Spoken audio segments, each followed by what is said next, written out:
So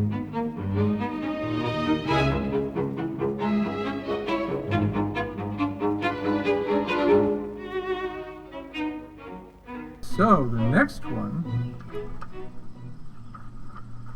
is a real highlight in my opinion. We've been working hard since May of last year to get members of the Border Patrol to come to a speech, and it's finally worked out, and I'm very happy. Rob McArdle had to come from Holton, Maine with his friend and associate Mark Phillips, who drove all the way down here today, right? So fill him with coffee in the breaks. Robert McArdle serves as the current National Border Patrol Council local president, representing Local 2349. Local 2349 represents the Border Patrol agents and support staff of the Holton Border Patrol sector, which encompasses the entire state of Maine. He brings with him over 13 years of Border Patrol experience and an understanding of border security issues. Robert started his career in 2007 in El Cajon, California, and in 2010 he transferred to Holton, Maine. Since 2010, he has been a union representative for the Holton sector, and in 2016 was elected the local president. In 2019, he was appointed to the National Health and Safety Committee as a union official representing the 16,000 plus men and women of the Border Patrol. Please welcome Robert McArdle.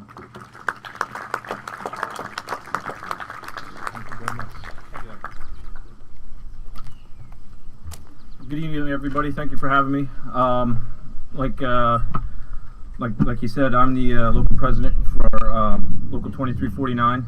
And before I kind of get into that, I just wanted to point out that I was brought down to kind of speak about some of the actual issues that go on in the border, try and give you kind of a bird's eye view of kind of what they deal with on the border. So before I get into that, you might be asking, what exactly is the MBPC? So that is the National Border Patrol Council. And what that is it's a group of men and women that are actually elected to represent the agents. So we have our national council. That's going to be Brandon Judd, and then that's made up of a bunch of vice presidents. And that is those individuals are elected by the actual local, the actual local union. So, for instance, like we go and we'll elect them, and then they speak for us nationally, and then the local speaks for the agents in that particular sector they work. For me, that'd be Maine. As he had said, we're the exclusive representation of approximately 18,000 Border Patrol agents and support staff. So we represent the agents on the line, and then as well as the mission support staffs like the secretary, the mechanics, that kind of stuff. Membership is not mandatory, but we boast a 90% membership rate. So if you think about that, since we are a labor union, that's 90% of the members sign up and have us represent them because they appreciate what we're doing for them. And one of the big things that we do is we actually come to events and we'll speak to them. We'll speak to the public because a regular agent can't come and do that. So we'll come and speak for them on their behalf. And just we'll speak to anybody, Republican, Democrat, anybody who wants to hear what's going on. We don't pick political sides, so to speak. We'll speak to anyone who wants to hear the truth. So, like you said, I'm the president of Local 2349, representing the agents out of Maine, and we deal with the local issues from disciplinary up to going and speaking with different representatives or groups. Next, not to insult anybody's intelligence, I'm going to kind of break down what the actual Border Patrol is, because the media seems to mess that up at every turn. They call us every name under the sun. They get our name Border Control, Border Guards. They call us other names I probably can't even repeat right now, but some of that's intentional. So first we have DHS, that's the Department of Homeland Security, and that is the parent organization. So under that you'll have like TSA, Coast Guard, and then CBP. So what is CBP? That's Customs and Border Protection, and this is kind of where it gets kind of foggy and people kind of mess it up. So Customs and Border Protection actually has 3 enforcement wings, so to speak, that fall under them, and that is Air Marine. So Air Marine are like the helicopter pilots, the boat pilots, the boat vessel commanders, and they go and they'll patrol like the ocean, or they'll fly the helicopters for us and be our eyes and ears. Next you have OFO, and that's the ladies and gentlemen in the blue uniforms. So if you come through a port, like a seaport, airport, like a land port, you'll present yourself for inspection there, and they will either accept you or reject you if your status is legal.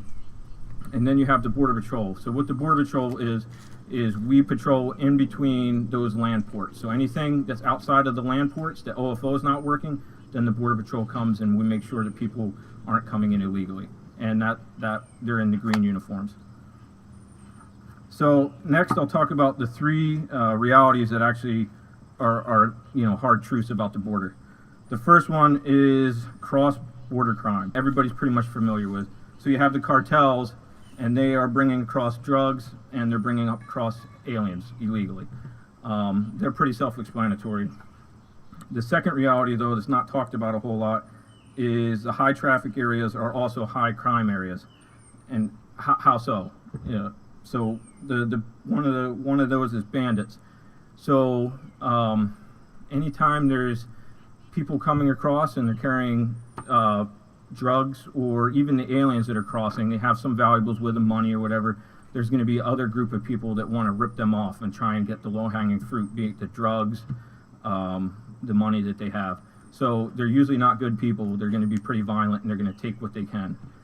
You have the shootings, so that'll be bandits. The drug cartels also are going to protect their cargo. So if they return back to the cartels with no drugs, usually they're going to end up dead. So they're going to protect that. In their mind, they're going to end up dead if they go back. So they're going to fight to the death, or at least fight hard to try and protect their cargo, being the drugs. Assault on agents. So that's been an ongoing problem. Car thefts, trespass, that sort of stuff. So when people cross illegally, they're desperate to try and get away. They don't want to be apprehended. So if your property is right on the border, people will run through your back of your yard or use your land to cross. The border is, despite what the media might say, the border is mostly private property. So people own ranches or property on the border. So you have people coming and crossing right on your property, hiding in your barn, stealing your things. So that's another high crime, part of the high crime area. And then the third reality, and this is kind of politically charged right now, but it probably shouldn't be, because this has been kind of the truth for as long as I've been in, and even longer. But the third reality is that a wall system works.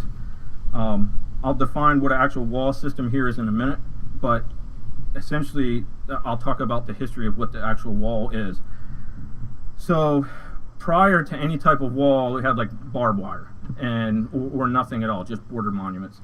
And unless somebody would point out, agents starting out, like that piece of barbed wire right there is the wall, or the fence, so to speak. Nobody knows where that's at. So then they started erecting landing mat fences, and what that was is essentially, if you picture, if you will, a big corrugated piece of metal, and probably 15 feet wide, about 8 feet tall. And those were actually landing mats from the Vietnam era, where they would put them down and the helicopters would land on them. So we started erecting them to try and at least strategically give us a little bit of a reactionary gap, mainly in the towns and stuff where people could kind of just jump back and forth across the line. Then fast forward to about 10 years ago, they started erecting bollard fences, which what that is like big cast iron pieces of pipe stuck in the ground, and then they fill them with concrete. And there's a gap. There's probably 6-inch gap in between it, so you could actually see through it, whereas the landing mat, you couldn't see through it. So if people ran up to the fence, you had no idea to know, if they were there on the fence or not. And what would happen is they run up, half a mile or somewhere, and you lose track of them because you can't see where they're at. So, and then they'll cross on, where you're not expecting them.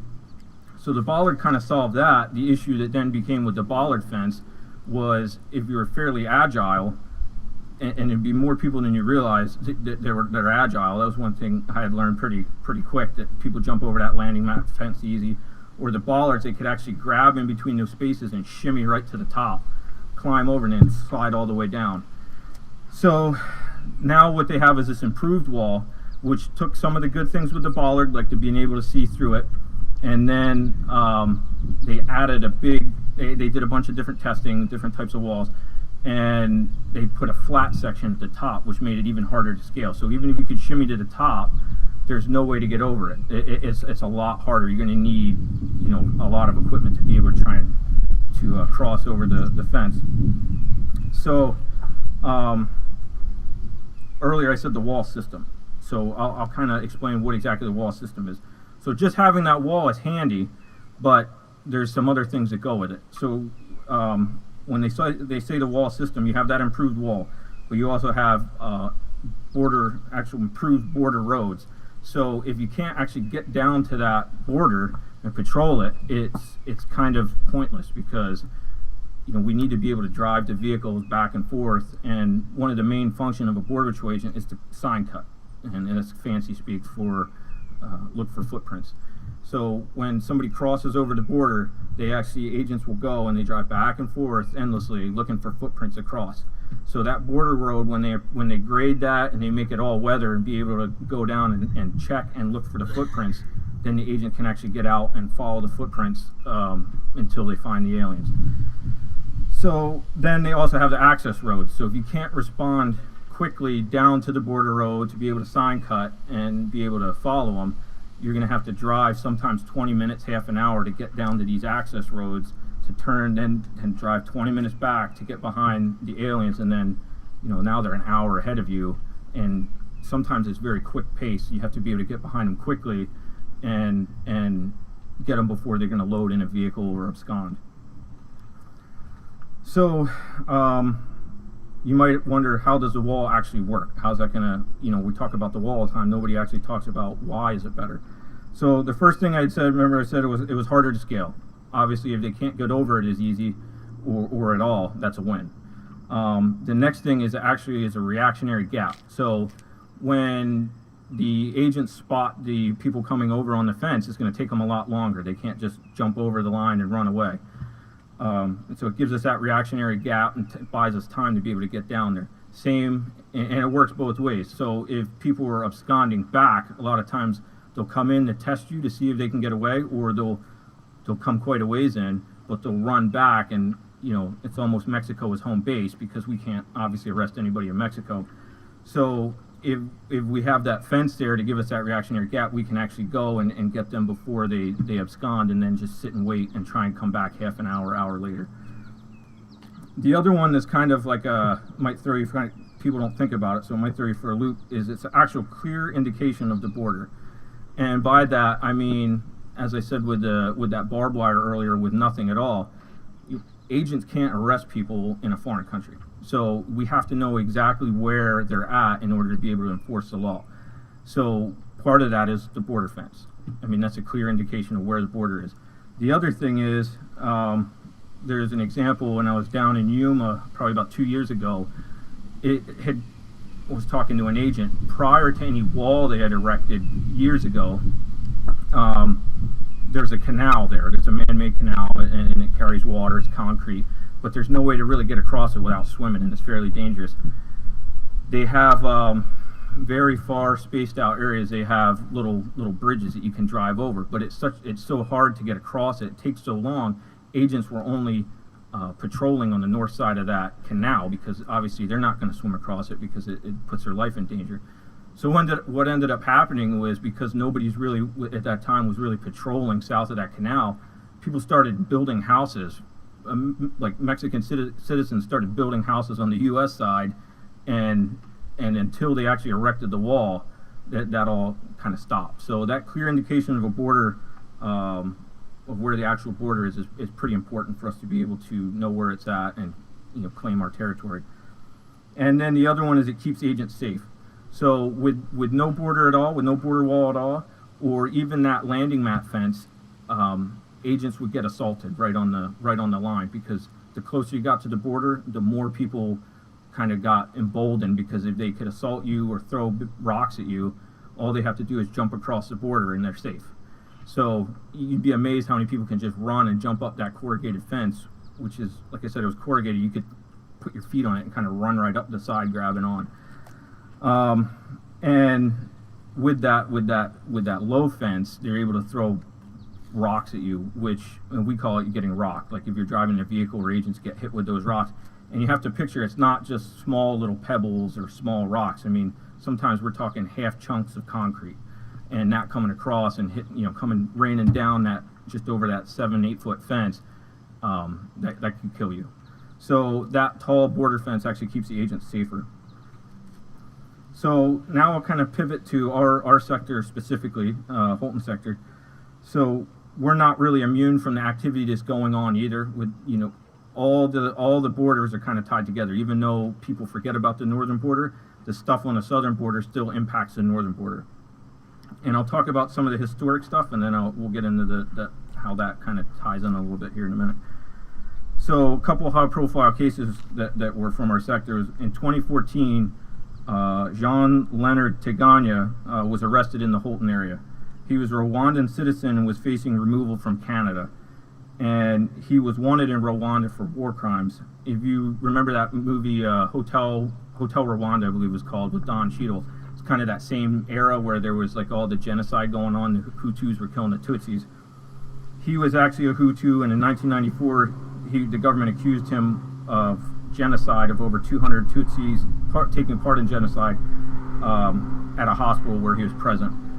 So he came. Essentially, Canada was going to remove him. They weren't going to process his asylum claim. They're going to send him back to Rwanda, where he was facing the death penalty for genocide.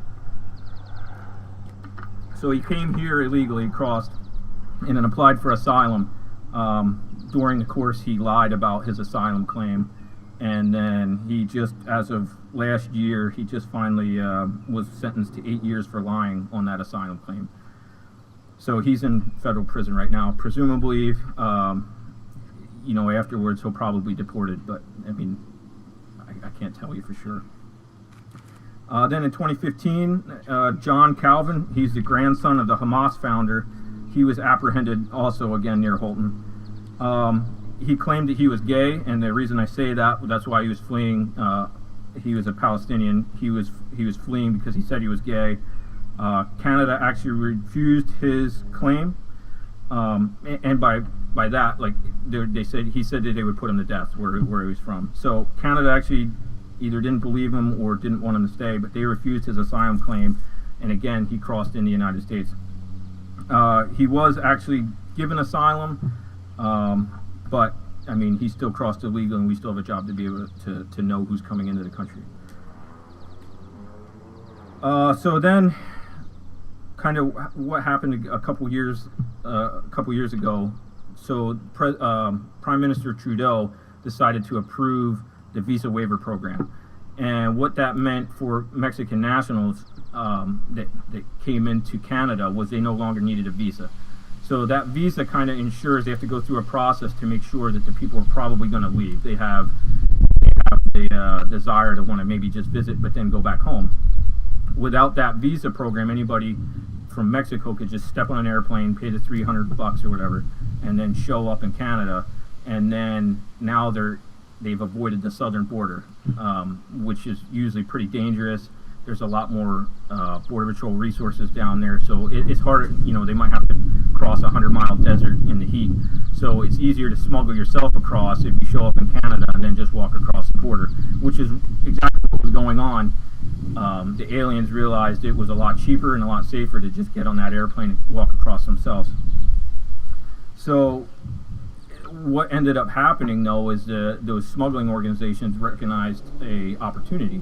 So they started then moving in, and what that means for us, just right now in our sector, we're up over 400% apprehension-wise.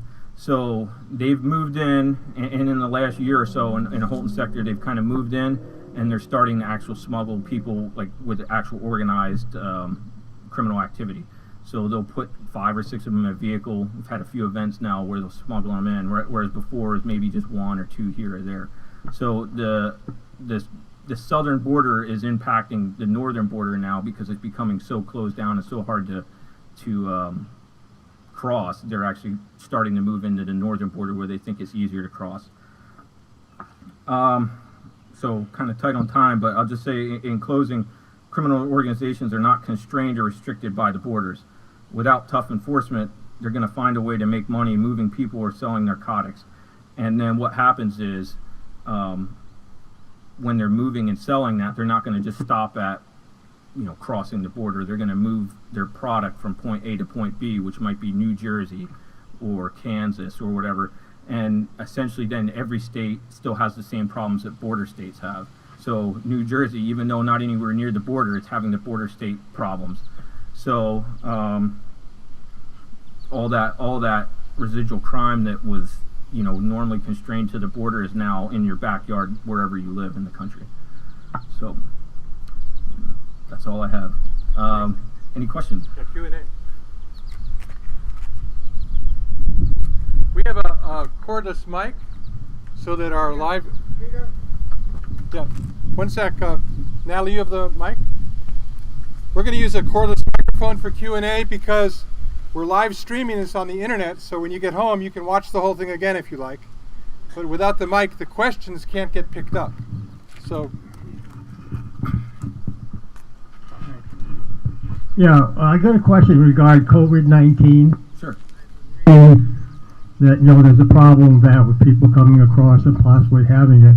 I've also read that there have been a number of Border Patrol agents that have died from that disease. Are you familiar with that, or could you kind of comment on that whole?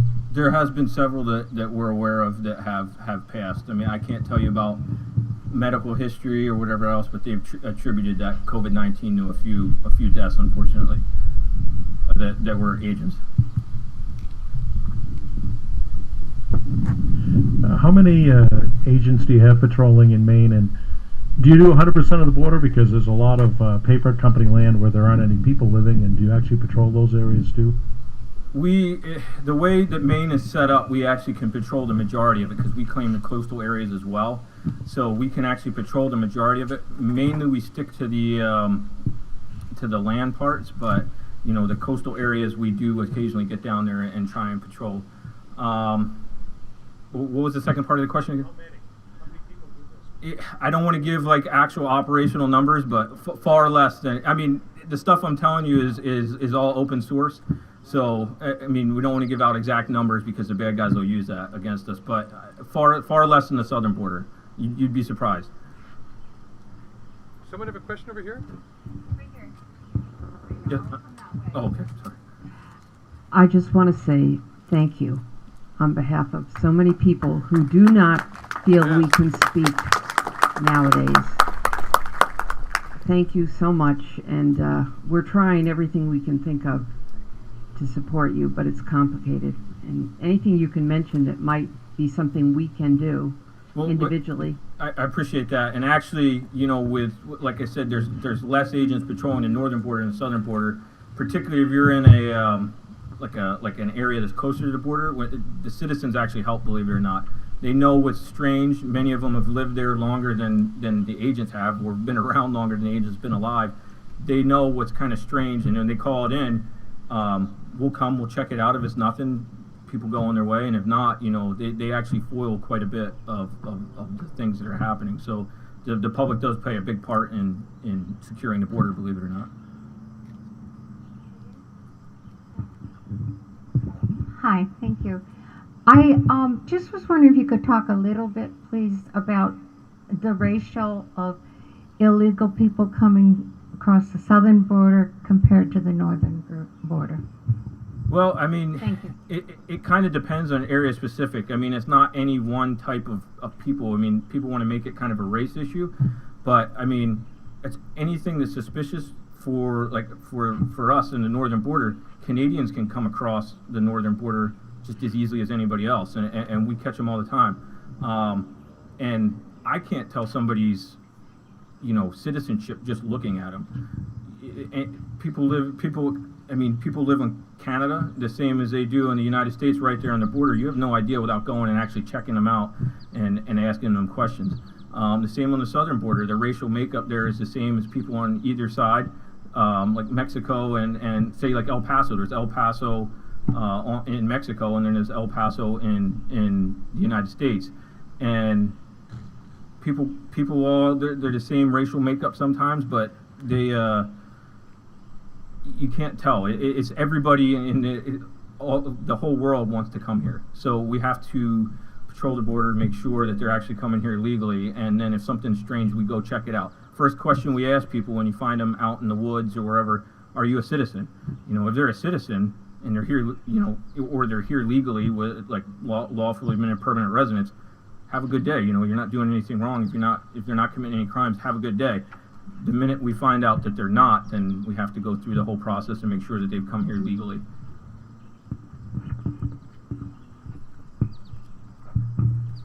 Hey, yeah, so I was wondering if you had any information about, like, the child trafficking numbers, if you get any of that coming across the northern border, like, kids with, not with the right family, or just child trafficking in general.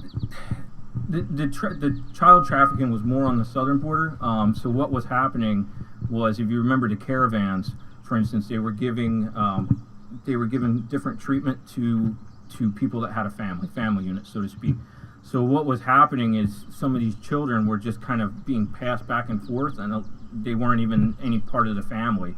They're just being passed to another person, so to speak, because they would come across, they would claim, this is my son, this is my daughter, this is my whoever, and they would use them to try and get quicker access to the United States, because what was happening was the asylum courts were overwhelmed. So we can only hold them for a certain amount of time, and with the family units, what they were doing is that time limit, we couldn't hold them for too long, and then they were just being released because of the children. And unfortunately, these children were just being passed around. You have no idea who they're with, and it's not always good people.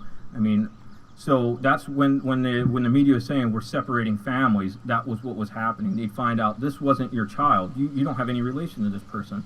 You can't be with this. We have a duty to keep these children safe. I mean, you know, most border patrol agents actually family have, you know, their fathers, their mothers. So we have a duty to keep these children safe. They started DNA testing, and it was, I couldn't give you the exact numbers, but I had heard something like 40-50% of the children that were coming across had no relation. So that was what we were talking about when they were separated. We weren't splitting up families. If that was a legitimate family, they were actually being released in the United States with a court date to show back up 1 year, 2, 3 years later. What we would then do is we would take that child, if it was proven to not be the child of that family member or of that person that was using them as a decoy, and then reunite them with their family as fast as possible.